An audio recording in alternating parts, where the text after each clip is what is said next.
अरे students, जियोजेई determinant जैसा जो टॉपिक है ना यार, बहुत छोटा सा टॉपिक है, उसमें प्रॉपर्टीज वगैरह कई सारी होती हैं, लेकिन वो इतनी इंपॉर्टेंट नहीं है एक्चुअली। जेई मेंस के हिसाब से अपन बात करें तो क्रैमर्स रूल एक ऐसा रूल है माय डियर फ्रेंड, जिसमें कंसिस्टेंसी और इनकंसिस्टेंसी ऑफ सिस्टम की बात करते हैं। थ्री वेरिएबल्स वाली लीनियर सिस्टम्स अपने को गिवन होते हैं। एक्चुअली थ्री वेरिएबल्स के थ्री लीनियर इक्वेशंस गिवन होते हैं, और system of three linear equations की कंसिस्टेंसी और इनकंसिस्टेंसी का जो प्रॉब्लम है वो मैट्रिक्स से भी सॉल्व कर सकते हैं। और जेई मेंस में देखा गया है कि एक क्वेश्चन पक्का आता है। एक क्वेश्चन मतलब अपन कम से कम यहां पर 4 मार्क की बात कर रहे हैं, तो 4 मार्क्स अपन पक्के कर सकते हैं मात्र 15 से 20 मिनट में। 15 से 20 मिनट अपन पढ़ाई कर लें, आधा घंटा एट द मैक्स अगर पढ़ाई कर लेते हैं, और 1 से 2 क्वेश्चन मैं कराऊंगा, 1 से 2 क्वेश्चन आप कर लेना, तो वहां पर आपके 4 मार्क पक्के हो जाते हैं। तो this is very very important topic, ठीक, विच इज क्रैमर्स रूल। और यहां पर अपन कंसिस्टेंसी और inconsistency of system of three linear equations की बात कर रहे हैं। तो एक्स वाई जेड 3 वेरिएबल्स होंगे,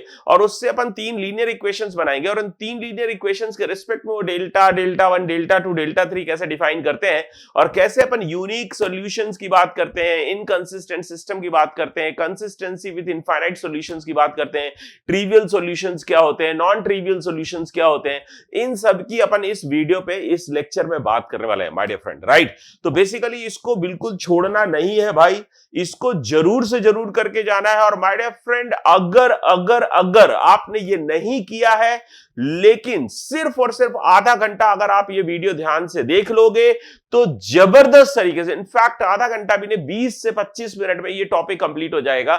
और मैं आपको थ्योरी भी करा रहा हूं, प्लस साथ ही साथ प्रॉब्लम्स भी करा रहा हूं। तो बस आपको ये लेक्चर अटेंड करना है और मस्त होकर के जेई मेंस में आया हुआ क्वेश्चन फोड़ देना है, राइट। तो अपन क्या करने वाले हैं माय डियर फ्रेंड, पहले तो देखो, जो भी आप लोग काम कर रहे हो ना, जबरदस्त तरीके से करते रहो। जितना मैंने पढ़ाया है उतना पढ़ करके भी जाओगे तो भी बहुत मजे आएंगे। और अब पीवाईक्यूज वगैरह करते रहो। कोई नई चीज अभी अपने को ट्राई नहीं करनी है माय डियर फ्रेंड, जितना काम अपन ने कर रखा उसको रिवाइज करिए।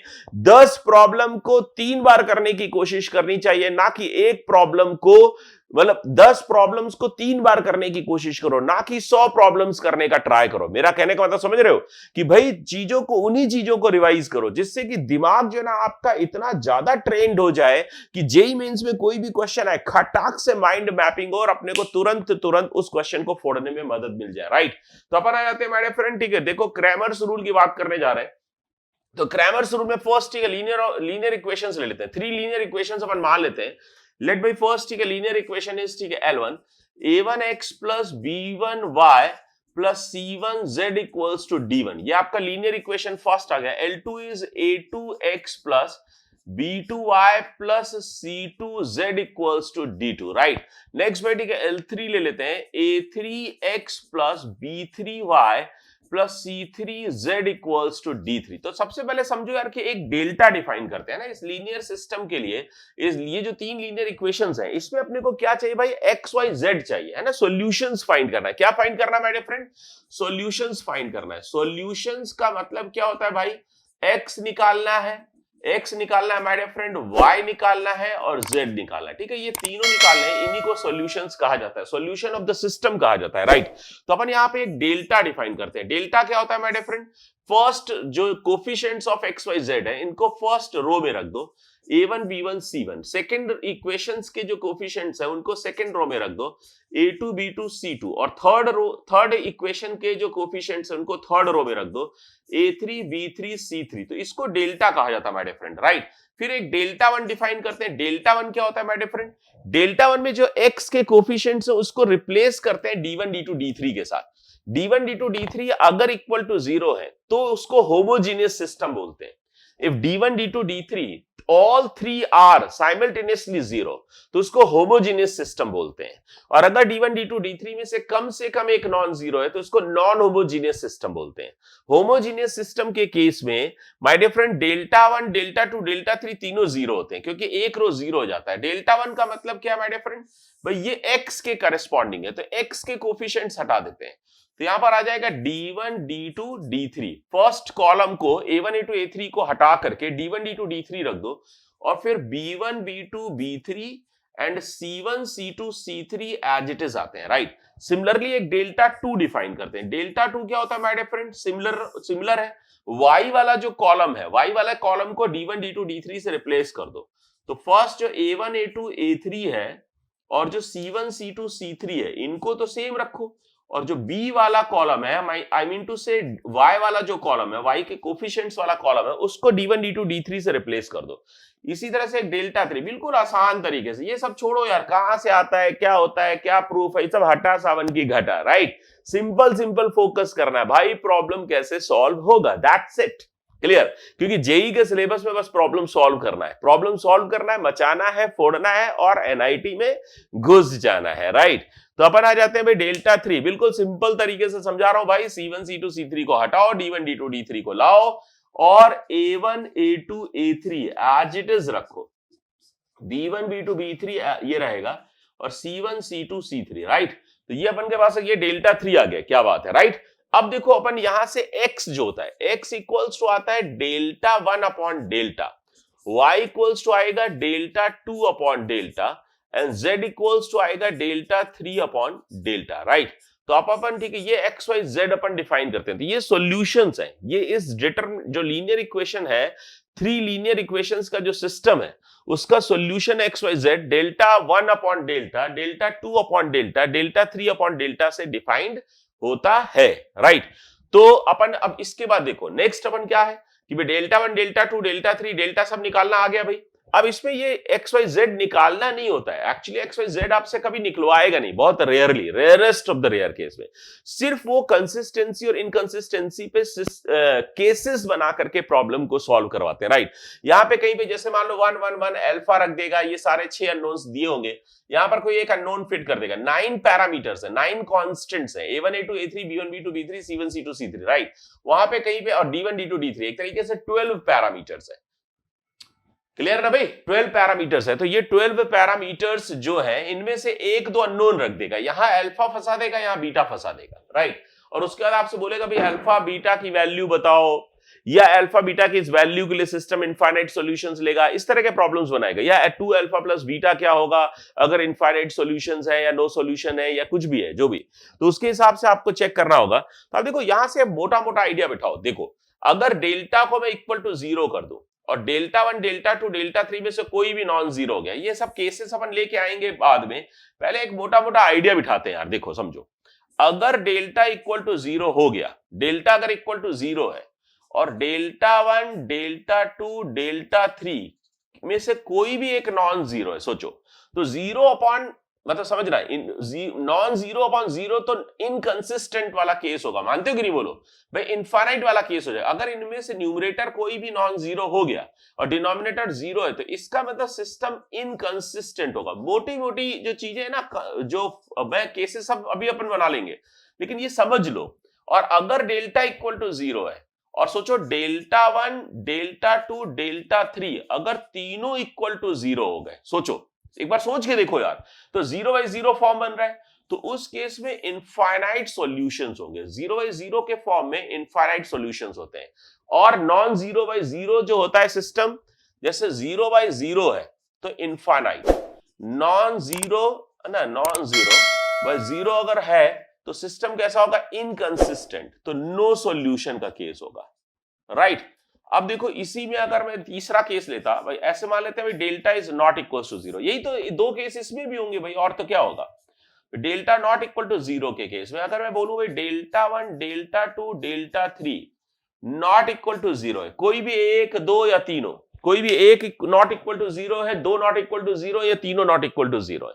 अगर तो आपने ये बोल दिया कि भाई ये तीनों में से कम एक नॉन जीरो है, तो क्या होगा, non zero upon non zero, तो यहां से यूनिक सॉल्यूशन आएगा।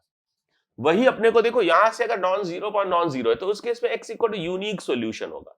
तो ऐसे समझो माय डियर फ्रेंड कि अगर कहीं पर non zero upon non zero है तो उस केस में यूनिक सॉल्यूशन आता है ना, यूनिक सॉल्यूशन आएगा, राइट। और अगर 0 अपॉन नॉन जीरो है, सोचो एक और केस हो सकता है कि 0 अपॉन नॉन जीरो अगर अपने को दिया है, 0 अपॉन नॉन जीरो दिया है, तो उस केस में क्या होगा बोलो, 0 अपॉन नॉन जीरो, तो 0 0 0 आ जाएगा, राइट। तो वो अपने पास ट्रिवियल सॉल्यूशंस होते हैं, क्या बोलते हैं भाई, ट्रिवियल सॉल्यूशन, तो वो ट्रिवियल सॉल्यूशन का केस आएगा और इसी यूनिक सॉल्यूशन को ही नॉन ट्रिवियल कहा जाता है, राइट। तो मेरे ख्याल से ये क्लियर हो गया होगा भाई, ये कहानी खत्म है बस। तो केसेस कितना बन रहा है माय डियर फ्रेंड, केसेस कितना बन रहा है, एक ये है भैया, दो ये है, तीसरा भैया ये होगा, चौथा भैया ये होगा, राइट। तो ओनली 4 केसेस आर, ठीक है। तो dear friends, only there are 4 cases, there are 4 cases only. तो अब इसी को और सिस्टमैटिक तरीके से समझ लेते हैं ना, इसी को और सिस्टमैटिक तरीके से, मतलब 2 बार समझ लिया। एक बार तो अपन ने शॉर्टकट में या मोटा मोटा आइडिया दिमाग में बिठा लिया, एक बार अपन ने मोटी मोटी पिक्चर समझ ली। अब अपन इसको बिल्कुल केस में डिवाइड करके बढ़िया से मचा लेते हैं, राइट। तो 2 बार हो जाएगा, यही चीज 2 बार सुनने को मिल जाएगी आपको, तो मजा आ जाएगा आपको, राइट। तो यहां पे delta 1 delta 2 delta 3 equal to 0, इसके अलावा क्या कभी 5वां केस हो सकता है, बोलो। 2 क्वांटिटीज है, डेल्टा 1 डेल्टा 2 डेल्टा 3 एक कैटेगरी है, डेल्टा दूसरा कैटेगरी है। तो क्या इसके अलावा 5वां केस हो सकता है, एक कैटेगरी 0, तो दोनों कैटेगरी 0 नॉन 0, फिर एक कैटेगरी, ये फर्स्ट कैटेगरी नॉन 0, फिर 0 नॉन 0, ऐसे करके 4 केसेस बन जाएंगे, राइट। तो ये अपन के पास, ठीक है, 2 ही केस बनते हैं माय डियर फ्रेंड। तो ये एक्चुअली आप देखो, इसमें होमोजीनियस और नॉन होमोजीनियस में डिवाइड कर लेते हैं। तो होमोजीनियस सिस्टम क्या है, यहां पे रखा हुआ है, तो ये सब बस आपको बस लिखना है, अब रट गया है आपको, बस अपन आपके साथ साथ लिख लेते हैं। आप चिल्ला चिल्ला के बोलते जाना, मैं लिखता जाऊंगा, आप एक पेन पेपर रखना, आप भी लिखते जाना, जिससे कि आपकी बात वहीं की वहीं पक्की हो जाए, वहीं की वहीं खत्म हो जाए और वहीं की वहीं प्रॉब्लम अपन फोड़ देंगे। आने वाला है प्रॉब्लम भी, बस 1-2 मिनट की बात है। इसको फिल कर लेते हैं, फिल इन द ब्लैंक्स है की तरह फिल कर लेते हैं। पता तो है ही अपने को, अपन ने कर तो ऑलरेडी लिया ही है 4 केस, राइट। तो देखो जी, होमोजीनियस सिस्टम का मतलब क्या है, होमोजीनियस सिस्टम का मतलब है D1 equal to D2 equal to D3 equal to 0। Homogeneous system का मतलब my dear friend, D1 equal to D2 equal to D3 equal to 0। और अगर आप D1 D2 D3 delta 1 delta 2 delta 3 में कहीं पर भी पुट कर दोगे, सॉरी ये डेल्टा 3 में यार, यहां तो D1 D2 D3 आएगा ना भाई, D1 D2 D3 आएगा। अच्छा हुआ देख लिया भाई, है ना भाई। आपको पता है ना C1 C2 C3 Z के कोएफिशिएंट को D1 D2 D3 चेंज करेंगे। देखो D1 0 तो एक कॉलम 0 तो 0, ये डेल्टा 1 डेल्टा 2 डेल्टा 3 तीनों इक्वल टू 0 होंगे, है ना। D1 D2 D3 अगर इक्वल टू 0 है तो उस केस में delta 1 delta 2 delta 3 equal to 0 होगा, है ना। डेल्टा इक्वल टू 0 पे केस बनाना है, डेल्टा इक्वल टू 0 पे केस बनाना है, राइट। तो इसको हटाता हूं थोड़ी देर के लिए। तो डेल्टा इक्वल टू 0 पे जब केस बनाओगे तो अपने पास 2 ही केस होगा, आइदर डेल्टा इक्वल टू 0 और दूसरा केस होगा delta not equal to 0। Check करते हैं कहां पर क्या फिट करना चाहिए भाई, ऐसे नहीं करेंगे यार, फिट चेक करके करते हैं। देखो delta 1 delta 2 delta 3 equal to 0 है, तो इसका न्यूमरेटर इक्वल टू 0 है, न्यूमरेटर तो इक्वल टू 0 है, मानते हो ना यार। न्यूमरेटर अगर इक्वल टू 0 है तो डेल्टा अगर मैं इक्वल टू 0 कर दूं, समझना, अगर न्यूमरेटर इक्वल टू 0 है तो क्या कभी भी इनकंसिस्टेंट सिस्टम हो सकता है। न्यूमरेटर अगर इक्वल टू 0 है तो क्या कभी भी इनकंसिस्टेंट सिस्टम हो सकता है, नेवर। तो इनकंसिस्टेंट सिस्टम कभी नहीं होगा, क्लियर। क्योंकि अगर मान लो delta 1 delta 2 delta 3 equal to 0 है और अगर मैंने डेल्टा इक्वल टू 0 पुट कर दिया तो 0 बाई 0 जाएगा, तो इनफाइनाइट सॉल्यूशंस होंगे। तो इनफाइनाइट सॉल्यूशंस का मतलब है डेल्टा इक्वल टू 0, तो डेल्टा इक्वल टू 0 सैटिस्फाई कराना है my dear friend, delta equal to 0 satisfy कराना है। तो यहां से ध्यान रखना भाई, डेल्टा इक्वल टू 0 के केस में ये केस होल्ड करेगा, क्लियर। डेल्टा इक्वल टू 0 के केस में इनफाइनाइट सॉल्यूशंस का केस आ गया। इनकंसिस्टेंट कभी नहीं हो सकता, लेकिन ये हो सकता है कि अगर डेल्टा नॉट इक्वल टू 0 हो जाए, डेल्टा अगर यहीं पर मैं केस 1 ए कर देता हूं इसको और केस 1 बी, है ना, केस 1 बी। तो इफ डेल्टा इक्वल टू 0 यहां आ गया and if delta is not equal to 0, तो क्या होगा माय डियर फ्रेंड, उस केस में ट्रिवियल सॉल्यूशंस बनेंगे। कौन से सॉल्यूशंस बनेंगे, ट्रिवियल। ट्रिवियल का मतलब क्या हुआ भाई, x equal to 0, y equal to 0 and z equals to 0, है ना। ट्रिवियल सॉल्यूशंस होंगे x equal to y equal to z equals to 0 होगा, डेल्टा नॉट इक्वल टू 0 के केस में, राइट। तो यहां पे इनकंसिस्टेंट नहीं होगा, ट्रिवियल सॉल्यूशन का केस हो। तो ट्रिवियल हो तो आप delta not equal to 0 solve करो होमोजेनियस के केस में, और अगर डेल्टा नॉट इक्वल टू 0 है तो उस केस में क्या करना है माय डियर फ्रेंड, उस केस में ट्रिवियल सॉल्यूशन लेकर के आना है, राइट। ट्रिवियल है तो डेल्टा नॉट इक्वल टू 0, और अगर डेल्टा नॉट इक्वल टू 0 है तो ट्रिवियल, राइट। अब देखो जी, मेन इंपॉर्टेंट केस है नॉन होमोजीनियस, है ना। होमोजीनियस तो बहुत आसान होता है, दो ही केस बनते हैं। नॉन होमोजीनियस में आ जाते हैं। अब देखो नॉन होमोजीनियस में डेल्टा इक्वल, देखो अपने को कंडीशन दी है, अपने को सॉल्यूशन लिखना है, मतलब अपने को इस कंडीशन में कौन सा केस होल्ड करेगा, जबकि होगा उल्टा। वो बोलेगा कंसिस्टेंट सिस्टम है इनफाइनाइट सॉल्यूशंस के साथ, तो आपको कंडीशन ये लगानी पड़ेगी, राइट। तो अगर मैं बोलूं डेल्टा इक्वल टू 0, डेल्टा, तो इसका 0/0 फॉर्म बन रहा है, तो आप क्या बोलोगे भाई, system would be consistent, consistent system होगा विथ इनफाइनाइट सॉल्यूशंस। और वो क्या बोलेगा कि अगर सिस्टम कंसिस्टेंट है विथ इनफाइनाइट सॉल्यूशंस या इनफाइनाइट सॉल्यूशंस होल्ड कर रहे हैं, तो कंडीशन क्या लगेगी, मतलब किस कंडीशन को लगा करके आप अननोन्स निकालोगे। तो वो आएगा delta equal to 0 and delta 1, delta 2, delta 3, कोई भी एक इक्वल टू 0 कर लेना। डेल्टा इक्वल टू 0 करोगे तो वो एबी जो एक्स वाई जेड के साथ वाले एबीसी वाले पैरामीटर्स है, वहां पर जो अननोन होगा वो निकल आएगा। और D1, D2, D3 वाले के लिए आप डेल्टा 1, डेल्टा 2, डेल्टा 3 में से किसी भी एक को इक्वल टू 0 पूर्ण सॉल्व कर लोगे, तो वहां से वो D1, D2, D3 में फंसा हुआ जो अननोन पैरामीटर होगा वो निकल आएगा, राइट। अभी आएंगे प्रॉब्लम पे। अब देखो delta equal to 0 and delta 1, delta 2, delta 3 not all equal to 0। Not all equal to 0 का मतलब at least one is non zero. तो उस केस में क्या होगा, नॉन जीरो अपॉन जीरो अपने पास आ रहा है, तो कैसा बनेगा, non zero upon zero, non zero upon zero, आंखों में चमक, क्या आएगा भाई, इनकंसिस्टेंट। क्या बताया था मैंने, नॉन जीरो अपॉन जीरो, तो non zero upon zero, no solution, तो नो सॉल्यूशन का केस आ जाएगा, राइट। तो यहां से non zero upon zero, no solution.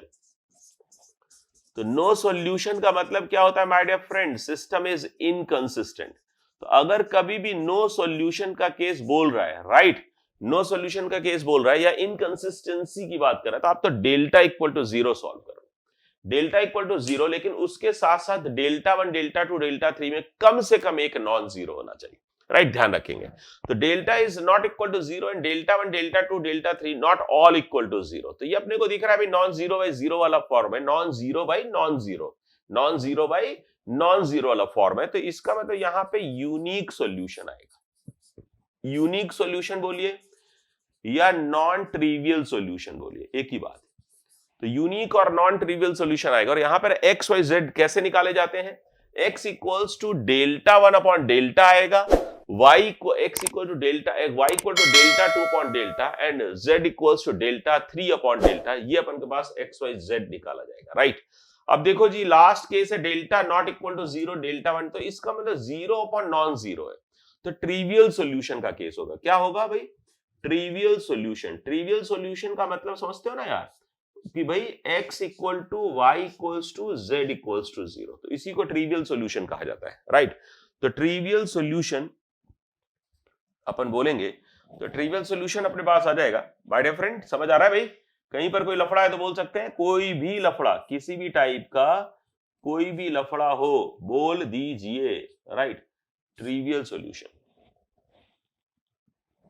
Right, trivial solution अपने पास आ रहा, कहीं पर कोई भी लफड़ा है तो बोलिए, राइट। चले भाई आगे बढ़ जाएं। तो मेरे ख्याल से इसमें इतनी थ्योरी बहुत है, अपने को कुछ खास काम करने की जरूरत नहीं है। कोई भी दिक्कत हो तो बोल सकते हैं भाई, किसी भी टाइप का कोई भी इशू, किसी भी तरह का कोई भी प्रॉब्लम तो हो तो लिखना है चैट बॉक्स पे, बोलना है और बताना है। देखो क्या बोल रहा है, क्वेश्चन समझना। In the system of equations x plus y plus a z equals to b. तो देखो ये जो 9 पैरामीटर्स है उनमें से a एक अननोन दिया हुआ है, a जो है वो एक अननोन यहां पर फंसा दिया, और एक अननोन D1, D2, D3 में फंसा दिया, और बोल रहा है system of equation infinitely many solution. Infinitely many solution का मतलब क्या है भाई, डेल्टा भी इक्वल टू 0 हो और डेल्टा 1 भी इक्वल टू 0, कोई भी एक डेल्टा, मतलब डेल्टा 1, डेल्टा 2, डेल्टा 3 में से कोई भी एक इक्वल टू 0 कर दोगे तो काम बन जाएगा। तो जैसे ही आप डेल्टा निकालोगे तो यहां से आ जाएगा my dear friend 1 1 1 1 1 a, right. फिर आ जाएगा भाई 2 5 2, है ना, रोज में जमाते हैं ना, फर्स्ट लीनियर का फर्स्ट रो, सेकंड लीनियर के coefficients second row, third linear के कोफिशिएंट्स थर्ड रो, राइट। तो 1 2 3, तो ये डेल्टा जब आप सॉल्व करोगे, इसको इक्वल टू 0 सॉल्व कर लो, तो जब आप इसको इक्वल टू 0 सॉल्व करोगे तो a इक्वल्स टू कुछ वैल्यू आएगी, निकाल लेंगे अभी, है ना। फिर उसके बाद डेल्टा 1 लिख लो, डेल्टा 1 इक्वल्स टू क्या आएगा भाई, D1 D2 D3 जो है उसको फर्स्ट कॉलम से रिप्लेस कर दो, तो आ जाएगा भाई B6 एंड 3, राइट, B6 3, उसके बाद आएगा माय डियर फ्रेंड 1 5 2, फिर आएगा भाई A2 3, राइट, इसको भी इक्वल टू 0 कर दो इनफाइनाइट सॉल्यूशन के लिए। तो यहां से तुम्हारा A तो अपन ने निकाल ही लिया है, तो A के बाद जब A की वैल्यू इसमें पुट कर देंगे तो यहां से अपन के पास B आ जाएगा। तो इसको देखो A की वैल्यू आई थिंक इसमें A की वैल्यू आती है 3, है ना, A की वैल्यू देखो यहां पर चेक, A की वैल्यू 7 आ रही है, B की वैल्यू 3 आ रही है, तो भाई A की वैल्यू आ रही है 7, B की वैल्यू आ रही है 3। कुछ नहीं करना है यार, बस सिर्फ अपन समझ लो कि भाई अल्टीमेटली डेल्टा इक्वल टू 0 लिखा और डिटरमिनेंट तो सब सॉल्व कर लेंगे यार, डिटरमिनेंट सॉल्व करने की जरूरत मतलब कोई प्रॉब्लम नहीं है, ये सिर्फ मजदूरी वाला काम, मजदूरी के काम में अपना कोई इंटरेस्ट, मेरा कोई इंटरेस्ट नहीं, आपका इंटरेस्ट होना चाहिए, आपका इंटरेस्ट जबरदस्त होना चाहिए क्योंकि आपको ही मजदूरी करनी है ना। मैं कॉन्सेप्ट्स आपको बता दे रहा हूं कैसे करते हैं, वो डिस्कस कर रहे हैं अपन, वो पक्का हो गया तो मजदूरी, इसलिए मैं कह रहा हूं एक दो प्रॉब्लम्स खुद से सॉल्व करके जरूर देख लेना, एक दो प्रॉब्लम खुद से सॉल्व करके जरूर देख लेना, तभी ये डेल्टा 1 डेल्टा 2 डेल्टा 3 डेल्टा जो भी है आसानी से निकल जाएगा। पहले तो सारी थ्योरी को एक पेन पेपर से लिख करके देख लेना, छोटी सी थ्योरी है, 10 मिनट में आपको सारे केसेस रिवाइज हो जाएंगे, लिख करके रिवाइज करना है। फिर उसके बाद एक दो क्वेश्चंस पीवाईक्यूज के कोई भी सॉल्व कर लेना, 3-4 क्वेश्चन सॉल्व कर लेना यार, 1 घंटे में टॉपिक कंप्लीट हो रहा है, 4 नंबर की गारंटी है, एक नंबर के वांदे पड़े हुए हैं, 4 नंबर मिल रहे हैं फ्री में, ले लो यार, और क्या। तो भाई b इक्वल टू 3 आ रहा है, a इक्वल टू 7 आ रहा है, कर लोगे ना। तो भाई यहां से जब आपने सॉल्व करा तो a इक्वल टू 7 आ गया, अब यहां पर 7 पुट कर दो, यहां पर 7 पुट करके ये जो 7 है ना भाई, इसको यहां पर पुट कर देना, पुट करके सॉल्व करोगे तो b इक्वल टू 3 आ जाएगा, क्या आ जाएगा हमारे फ्रेंड, b इक्वल टू 3 आ जाएगा, और b इक्वल टू 3 और a इक्वल टू 7 अपने पास आ गया। क्या मांग रहा है भाई, 2a प्लस 3b भी मांग रहा है, तो 2 इंटू 7 प्लस 3, जब आप 3 इंटू b, तो जब आप सॉल्व करोगे तो कितना आ जाएगा भाई, बोलो, 23 आ जाएगा ना, 23 अपना आंसर आ जाएगा। क्या बात है ना, 23 इज योर आंसर।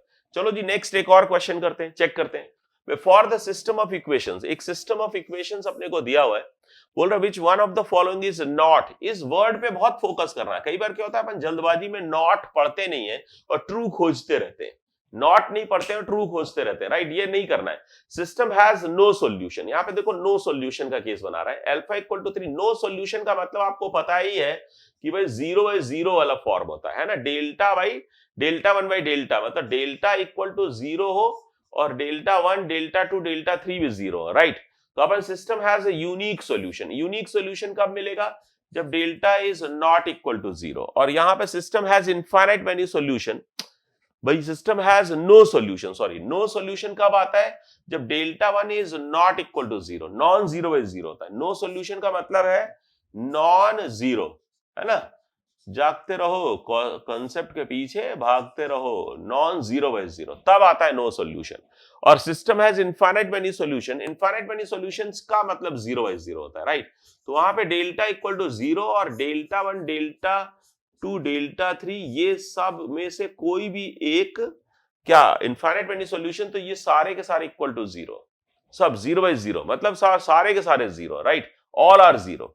तो देखो system has a unique solution, इन यूनिक सॉल्यूशन का मतलब है भाई delta is not equal to 0 and delta 1 delta 2 delta 3 ये तीनों एक साथ 0 नहीं है, एक साथ 0 नहीं है। और इसको भी आप लिख सकते हो, इसमें लिख सकते हो भाई कि ये तीनों एक साथ 0 है, delta 1 delta 2 delta 3 are are equal to 0, all are equal to 0, all are simultaneously equal to 0। ये तो मैंने पूरा का पूरा क्वेश्चन आपको ब्रीफ कर दिया, इतना काम आपको करना नहीं है जितना मैंने करा है, मतलब आपको पूरा का पूरा फिर से रिवाइज करा दिया, एक बार 3-3 4-4 बार रिवाइज करा दे रहा हूं, जिससे कि कहीं पर कोई लफड़ा ना हो, क्योंकि अपने को पता है ना यार इससे क्वेश्चन आएगा जरूर, और अब जरा सा काम है तो करके जाना ही चाहिए, राइट। भाई डेल्टा, अब देखो डेल्टा निकालो, सबसे पहले क्या करोगे भाई, डेल्टा निकालो, डेल्टा निकाल के कहानी क्लियर हो जाएगी। 1 1 1 यहां से आ जाएगा भाई 1 2 अल्फा, नेक्स्ट आ रहा है 1 3 5 1 3 5। अब जैसे ही आपने इसको इक्वल टू 0 सॉल्व करा तो यहां से अल्फा इक्वल टू 3 आ जाता है सॉल्व करने पे, अल्फा इक्वल टू 3, इसका मतलब अल्फा इक्वल टू 3 पर डेल्टा इक्वल टू 0 है, समझना। अब इससे पहले आंसर चेक कर लो, अल्फा इक्वल टू 3 पर डेल्टा इक्वल टू 0 है, तो देखो अल्फा इक्वल टू 3 पर डेल्टा इक्वल टू 0 चलेगा, तो इस पे कुछ कह नहीं सकते, we can not conclude it. System has a unique solution, तो अल्फा इक्वल टू -3, तो वहां से अल्फा इक्वल टू 3 है, तो इसलिए कुछ बात नहीं बन रही। System has infinite many solution, alpha equal to 3, delta equal to 0, तो अल्फा इक्वल टू 3 पे डेल्टा इक्वल टू 0, तो ये सैटिस्फाई कर रहा है, तो नॉट ट्रू नहीं कह सकते यहां पर। अब system has a unique solution alpha equal to 3, अब देखो अल्फा इक्वल टू 3 पर डेल्टा इक्वल टू 0 है, जबकि इसको चाहिए डेल्टा नॉट इक्वल टू 0, तो इसका अल्फा इक्वल टू 3 पर अगर डेल्टा इक्वल टू 0 है तो कभी भी यूनिक सॉल्यूशन नहीं होगा, तो इसका fourth is your wrong answer, मतलब रॉन्ग नहीं, right answer but not correct statement, मतलब wrong statement which does not hold but not correct पूछ रहा है, इसलिए ये आंसर अपना सही है। तो माय डियर फ्रेंड्स, ठीक है, यहां पे अपन 2 क्वेश्चंस अपन ने किए, इतनी सारी थ्योरी की, सारी चीजें मैंने आपको बता दी। तो क्रैमर्स रूल से रिलेटेड अगर कभी क्वेश्चन आता है, मतलब आएगा ही आएगा, ऑलमोस्ट 99%, मतलब सबकी शिफ्ट में क्वेश्चन आना चाहिए। ऐसा हो सकता है एक आध शिफ्ट कहीं मिस हो जाए तो मिस हो जाए, अदरवाइज जनरली देखा गया है कि ज्यादातर शिफ्ट्स में क्रैमर्स रूल पे प्रॉब्लम होता है। इस क्रैमर्स रूल को अच्छे से करिए और मचाते रहिए माय डियर फ्रेंड, बिल्कुल चिंता मत करिए, चिंतन करिए, शांत रहिए, कूल एंड काम रखिए अपने दिमाग को, और ज्यादा से ज्यादा बिजी रखिए, ज्यादा से ज्यादा बिजी रखिए दिमाग को। पूरा का पूरा टाइम टेबल पहले से बता दीजिए कि भाई मैं सुबह इतने बजे उठूंगा, फिर ये करूंगा, फिर ये पढ़ूंगा, क्योंकि सिर्फ अपने को इस समय सिर्फ क्या करना है माय डियर फ्रेंड, खाना है या फिर सिर्फ पढ़ना है, सोना है या फिर सिर्फ पढ़ना है, सोने के अलावा जो टाइम है माय डियर फ्रेंड उस पर पढ़ना है, योगा करना है या सिर्फ पढ़ना है, मेडिटेशन करना है या सिर्फ पढ़ना है, मतलब ये 4 कामों को छोड़ करके जितना भी समय बचता है सिर्फ पढ़ना है, पढ़ना है और पढ़ना है, क्लियर। और सिर्फ रिवीजन करना है, रिवीजन करना है, 3 बार करिए, 4 बार करिए, 5 बार करिए। 10 टॉपिक तैयार है तो इनको रिवाइज करिए, 20 टॉपिक तैयार है तो उनको रिवाइज करिए, 30 टॉपिक तैयार है तो इनको रिवाइज करिए। जो आपको रेडी है, जो आपका तैयार है कंटेंट, तो उसमें जितना एडिशन आप कर सकते हो आने वाले 5-6 दिनों में, तो उसको करिए। और अगर नहीं कर सकते हो माय डियर फ्रेंड, तो उसको अच्छे से रिवाइज करके उतने से ही जाइए, चाहे वो सिलेबस 50% हो, चाहे वो सिलेबस 60% हो, जितना आपको आता है उसको फिक्स करिए और रिवाइज करिए। और अगर आपको लगता है कि मैं 4-5 टॉपिक्स और ऐड कर सकता हूं तो उनको करिए, लेकिन ध्यान रखिए फ्री दिमाग को मत रखिए, ओवर थिंकिंग मत करिए, दिमाग को एकदम कूल एंड काम रखिए, पूरा शेड्यूल एकदम पैक्ड रखिए। जो योगा और मेडिटेशन जरूर करिए माय डियर फ्रेंड। तो अभी अपन यहां पर ही ये लेक्चर खत्म करते हैं। मचाते रहिए, फोड़ते रहिए और जियो जेई लाइफ जीते रहिए।